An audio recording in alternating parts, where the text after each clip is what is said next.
Audiobook, Pride and Prejudice, by Jane Austen. Chapter 54. As soon as they were gone, Elizabeth walked out to recover her spirits, or in other words, to dwell without interruption on those subjects that must deaden them more. Mr. Darcy's behaviour astonished and vexed her. "Why, if he came only to be silent, grave, and indifferent," said she, "did he come at all?" She could settle it in no way that gave her pleasure. "He could be still amiable, still pleasing to my uncle and aunt when he was in town, and why not to me? If he fears me, why come hither? If he no longer cares for me, why silent? Teasing, teasing man! I will think no more about him."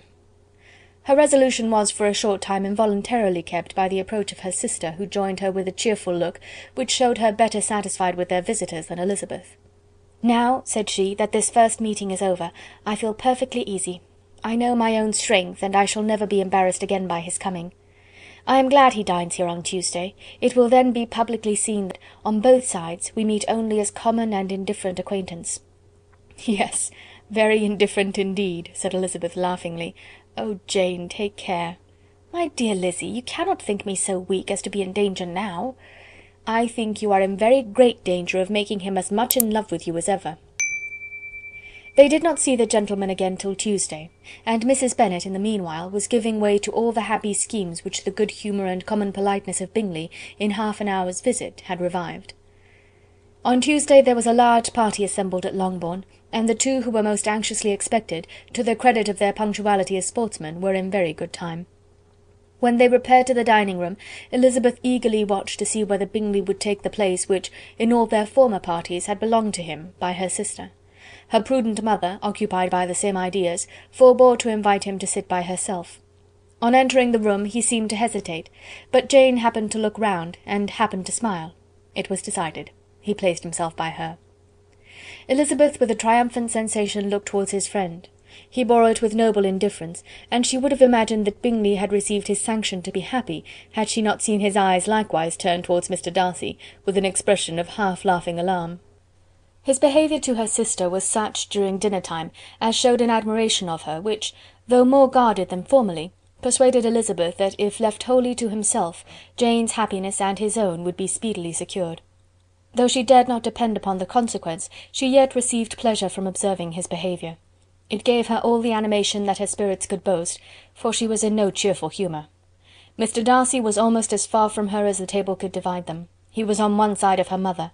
She knew how little such a situation would give pleasure to either, or to make either appear to advantage. She was not near enough to hear any of their discourse, but she could see how seldom they spoke to each other, and how formal and cold was their manner whenever they did. Her mother's ungraciousness made the sense of what they owed him more painful to Elizabeth's mind, and she would at times have given anything to be privileged to tell him that his kindness was neither unknown nor unfelt by the whole of the family.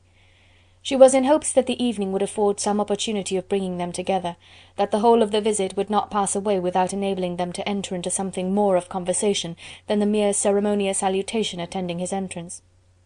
Anxious and uneasy, the period which passed in the drawing-room before the gentlemen came was wearisome and dull to a degree that almost made her uncivil. She looked forward to their entrance as the point on which all her chance of pleasure for the evening must depend. "If he does not come to me then," said she, "I shall give him up for ever." The gentleman came, and she thought he looked as if he would have answered her hopes, but alas! the ladies had crowded round the table, where Miss Bennet was making tea, and Elizabeth pouring out the coffee, in so close a confederacy that there was not a single vacancy near her which would admit of a chair. And on the gentleman's approaching, one of the girls moved closer to her than ever, and said in a whisper, "The men shan't come and part us, I am determined. We want none of them, do we?" Darcy had walked away to another part of the room. She followed him with her eyes, envied every one to whom he spoke, had scarcely patience enough to help anybody to coffee, and then was enraged against herself for being so silly. A man who has once been refused! How could I ever be foolish enough to expect a renewal of his love?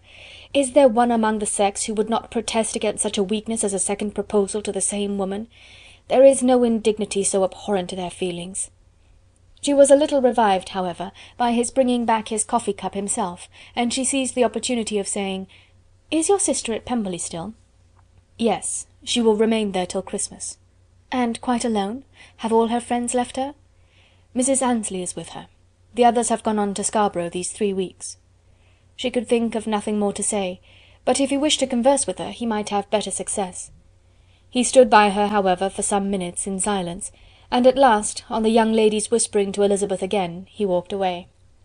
When the tea things were removed and the card tables placed, the ladies all rose, and Elizabeth was then hoping to be soon joined by him, when all her views were overthrown by seeing him fall a victim to her mother's rapacity for whist players, and in a few moments after seated with the rest of the party. She now lost every expectation of pleasure. They were confined for the evening at different tables, and she had nothing to hope but that his eyes were so often turned towards her side of the room as to make him play as unsuccessfully as herself. Mrs. Bennet had designed to keep the two Netherfield gentlemen to supper, but their carriage was unluckily ordered before any of the others, and she had no opportunity of detaining them.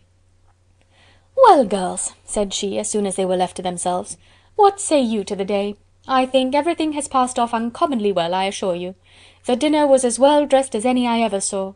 The venison was roasted to a turn, and everybody said they never saw so fat a haunch. The soup was 50 times better than what we had at the Lucases last week, and even Mr. Darcy acknowledged that the partridges were remarkably well done, and I suppose he has 2 or 3 French cooks at least. And, my dear Jane, I never saw you look in greater beauty. Mrs. Long said so too, for I asked her whether you did not. And what do you think she said besides? Ah, Mrs. Bennet, we shall have her at Netherfield at last. She did indeed. I do think Mrs. Long is as good a creature as ever lived, and her nieces are very pretty behaved girls, and not at all handsome. I like them prodigiously." Mrs. Bennet, in short, was in very great spirits. She had seen enough of Bingley's behaviour to Jane to be convinced that she would get him at last, and her expectations of advantage to her family, when in a happy humour, were so far beyond reason, that she was quite disappointed in not seeing him there again the next day to make his proposals. "It has been a very agreeable day," said Miss Bennet to Elizabeth. "The party seemed so well selected, so suitable one with the other. I hope we may often meet again." Elizabeth smiled. "Lizzy, you must not do so. You must not suspect me. It mortifies me. I assure you that I have now learnt to enjoy his conversation as an agreeable and sensible young man, without having a wish beyond it. I am perfectly satisfied, from what his manners now are, that he never had any design of engaging my affection. It is only that he is blessed with greater sweetness of address, and a stronger desire of generally pleasing, than any other man." "You are very cruel," said her sister. "You will not let me smile, and are provoking me to it every moment." "How hard it is in some cases to be believed!" "And how impossible in others!" "But why should you wish to persuade me that I feel more than I acknowledge?"